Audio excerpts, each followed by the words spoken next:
Here at Barclays, we're doing the Brooklyn Beatdown for Street Fighter V. This tournament is actually really stacked. All the internationals are here.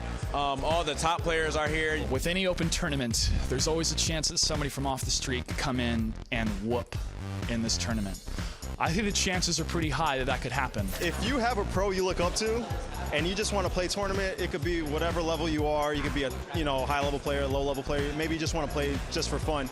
You could run into your favorite player. It's cool, and it's kind of scary. Open tournaments, we've been doing this for over 15 years.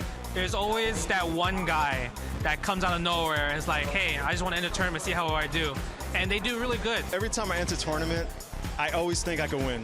It might be kind of delusional. I've been practicing very hard for this tournament. At the same time, I'm realistic. As long as I could get some XP against good players and some tournament experience at a higher level, that's what I really want. I think it's definitely a realistic possibility for someone completely unknown to come out of nowhere and just take, maybe not the whole thing, but go and eliminate a lot of well-known top players. We've seen it happen before. I say definitely with Street Fighter V, anything is possible, because if you don't have any knowledge on the player you're playing against, sometimes people have different ways of how they play the character. So you might get caught off guard, or you might sleep on the person that you're playing. If you make that mistake, then yeah, it will cost you. I believe in the saying, anything is possible. It's just the probability of it probably is very low.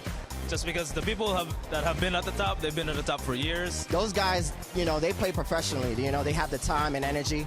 I work full time in a hospital, so I didn't do too well, but I'm learning as I go. So it's a good, to come to these tournaments. You level up, you learn. The odds of somebody coming into the tournament that is like not known and winning or doing damages, the odds are not really that high because almost everybody's known already. If you're not shining online or offline, you're really nobody. I don't think you're gonna come to this tournament just because you play Street Fighter with a couple friends and expect to do damage.